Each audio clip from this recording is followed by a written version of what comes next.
We're live here at Limaland Motorsports Park, where the biggest race of the season once again brings in some of the biggest names in NASCAR. We'll talk to Casey Kane in the pit stop update. That's coming up. Your News Now is next. The upgrades on and around Dean White Court haven't really taken away from that vintage feel. They've simply added color. While the buzz and the adrenaline many times is more than enough to get the players through their many stops on the way to Phoenix, the real letdown comes when most of them are reassigned to Portland and grabbing their bag at the jetport. The rain and the gloomy weather is a fitting way for the Patriots to open their 2013 training camp, given all the dark clouds circling around the Aaron Hernandez situation. Pretty much everything and anything that you can imagine that could happen in an open forum like this, people chanting, shouting into the cameras. I can't even imagine what's going on behind me right now. A win tonight for Maine would put them well on their way to becoming just the fourth team in hockey's history in the past 16 years to win an 8-versus-1 matchup. Lee, if you ever wanted to know what $82 million looks like, there you have it on the mound. Sox starter John Lackey in his fourth year with Boston, making a rehab start with the Sea Dogs. Two of the most common questions brought up throughout the press conference: health and family. The main reasons why Meyer stepped down at Florida. Before he was able to become the 24th Buckeye head coach, it was something he had to clear with his family. Andy, the people behind the scenes here at Dutch Hollow Road work year-round for this event. With weather like this and a guest like I have here, you can certainly understand why. Joined by NASCAR driver Casey Kane. Casey, you were here back in 2007. What was it about Limaland that brought you back? Home field could be huge for the Patriots as they're undefeated right here at Gillette Stadium this season. The Patriots' 2 playoff wins against the Colts also came at home. Reporting from Foxborough, Massachusetts, Csaba Sukosd, News Center. Good evening, everyone. With all the questions surrounding UMaine hockey's head coaching position, today the Black Bears lost the man many outsiders felt had the answers. 9 years ago, the Red Sox fans were ecstatic to simply win their first World Series in 86 years.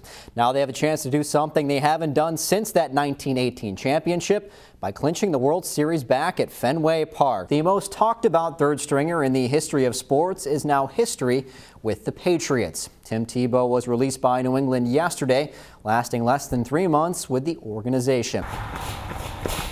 Running, especially against the clock, comes at a price. It hurts along the way. I'm usually very out of breath. For many kids, putting themselves through that kind of pain is often someone else's idea. My mother was the first one that told me that I should run. She didn't really like it. I think she even hated it. In this case, Abby Mitchell would keep with it and actually grow to like it. It feels incredible afterwards. I know how hard it was and everything else, but she said it was worth it to her to feel like she was one of the other kids. That's because for the rest of the day, the senior at Falmouth isn't running with the pack, as she's just one of 30,000 people in the U.S. battling cystic fibrosis. If I had the same problem, I probably wouldn't get out of bed. I can't imagine, and I don't even think we realize all that Abby deals with. There's inhaled antibiotics. There's therapy. And medications, sometimes a lot of them. I take probably about 12 medications, but multiple pills or multiple dosages of each. Then there's her diet. Apples, beans, watermelon. Even those health foods are out of her reach, unless she wants to take more insulin due to her CF-related diabetes. All that sacrificing, though, has become second nature to Abby, as she uses each stride to add precious seconds to her life. It's really easy to quit, and she never did. She kept on going. She used it as a motivation. It's fun to have successes, but this is the kind of success that's way beyond, wins and losses. Although for runners, there's no better feeling than beating the clock. In Falmouth, Csaba Sukosd, News Center. For some schools, the road takes a little longer, until the winds finally change. It's all I wanted for most of my life. Everybody's excited, teachers, the community. Every time I drive to school, you can see the signs up. They just give me chills every time. We've always been preaching family, and at the end of each practice, it's always family. 1, 2, 3, family! It's been a real thrill to watch this team.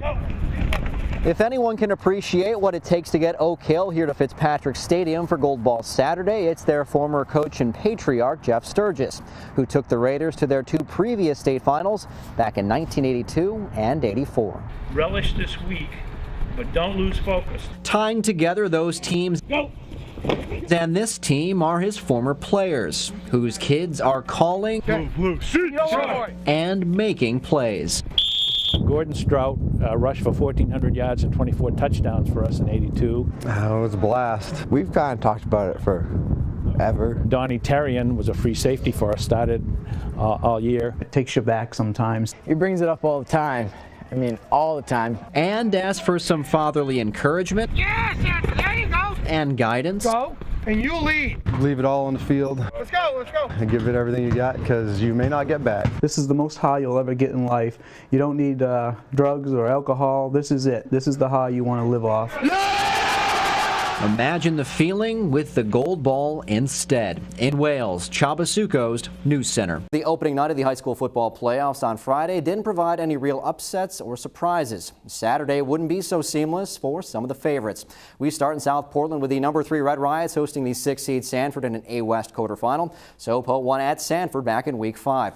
The Spartans come out of the gates. They led the Red Riots 27-8 at the half. Speaking of coming out of the gates, check out Edward Machete getting away from the entire SoPo D. But there's Hayden Owen with the strip just shy of the goal line. The ball would roll around. Sanford falls on it to get the touchdown. They would take a 33-14 lead. Game over, right? Well, South Portland's been here before. Remember that huge comeback at Scarborough a few weeks back? Here's Duncan Preston to Joey Tobias. SoPo down just 33-26 in the 4th. 2 minutes later, Preston to Matthew Stearns. Red Riots down just 1 with 2:30 to play. With a shaky kicking game, having missed 3 extra points already, they go for 2, but it falls incomplete. Sanford survives 33-32, and they'll take on Thornton Academy next week. The regional finals are set for the 5th quarter football playoffs, with perennial powers asserting their dominance on Saturday. In Class A East, it was top-ranked Cheverus averaging 52 points a game on the year, taking on Bangor. Many of those touchdowns courtesy of Joe Fitzpatrick. 4 minutes in, he puts Portland up 7-0. He had 5 touchdowns on the day, over 200 yards rushing. Cheverus with a 37-0 shutout. They'll host Portland next Saturday in the Eastern A final at 12:30. Ohio State split their regular season matchup with Michigan State. They also shared the Big Ten regular season title. However, there would be no split in the final of the Big Ten tourney, where the winner would receive a top seed in the NCAA tournament. Buckeyes seeking their 3rd straight conference tournament title, taking on the Spartans in Indianapolis. In the second half, LB alum Aaron Kraft to Lenzel Smith Jr.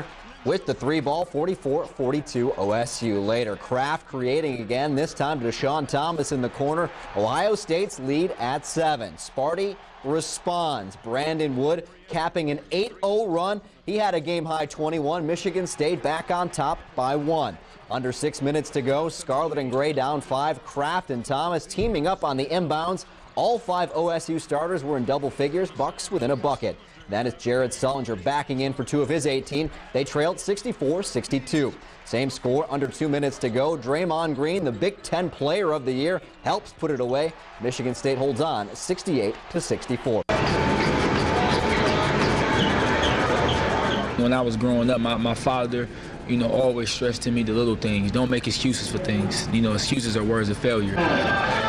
The game is the fun part. Training is the taxing part, so you got to push yourself to the extreme level where your body say, I cannot go there. But it really can. The toughest part is kind of telling yourself, no, finish it right now, even though your legs is tired. There's no way that the game is going to be as hard as I train. If the game is going to be harder, I'm not doing what I'm supposed to be doing. There you go, just like that, just like that. My grandma always tell me, use things as stepping stones. You can use them as a stepping stone to fall down, or you can use them as a stepping block. You want to go hard, so it's game-like. So when you get in the game, you making that move, and it's like second nature. If you're going hard, you're going to make a mistake. You cannot be perfect. Come on, one thing. Stay focused, stay focused. If I miss 10 shots, stay focused. Plan on making the next one. When you become a pro, it's not about, your athletic ability. It's more about mental. It's a mental game then, because there's so many people that can play the game. So now you got to start outthinking this opponent. I'm trying to focus on the small things so I can take myself to that next level. My body is looking completely better. I feel great, and my confidence is, is out the roof. Fans around Sid Watson Arena in Brunswick have packed the stands for years to watch their beloved Bowdoin hockey team, celebrating with them after every goal. The same can be said of their newest follower and teammate, Harpswell resident Lucian Hodel. Coach Mahar kind of talked to us about the idea of having a kid come and be a part of our program, and we said we're all for it. The squad came into touch with Lucian through Team Impact, a nonprofit organization that connects collegiate teams with children facing adverse or life-threatening conditions. Lucian was born with cerebral palsy. It's just a check. It's just an opportunity to reflect and be grateful and thankful for what you're blessed with, and also to make an impact on somebody's life. With Team Impact ties already established at the school, it was a no-brainer that Lucian be linked to the hockey team. A week after being adopted as a 21-month-old from Haiti, Lucian saw his first hockey game in person. I understand you're a hockey guy. You like hockey a lot. Is that your favorite sport? Yeah. What do you like about hockey so much?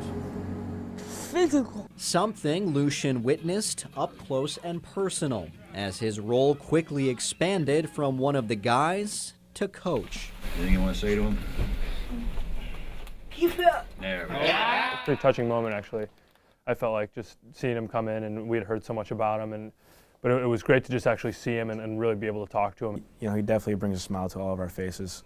He's one of those kids that he enjoys hockey. He loves life. You can tell that big smile on his face. A lot of people think we just get caught up in the W's and L's and the winning, and really these are where I get my victories. The biggest reward, though, belongs to number 28. What's it like to be a part of the Bowdoin hockey team? It's amazing. He's definitely a huge part of our team now. Since he can't walk or play hockey, it's kind of like we're playing for him in a way. In Brunswick, Csaba Sukosd, News Center.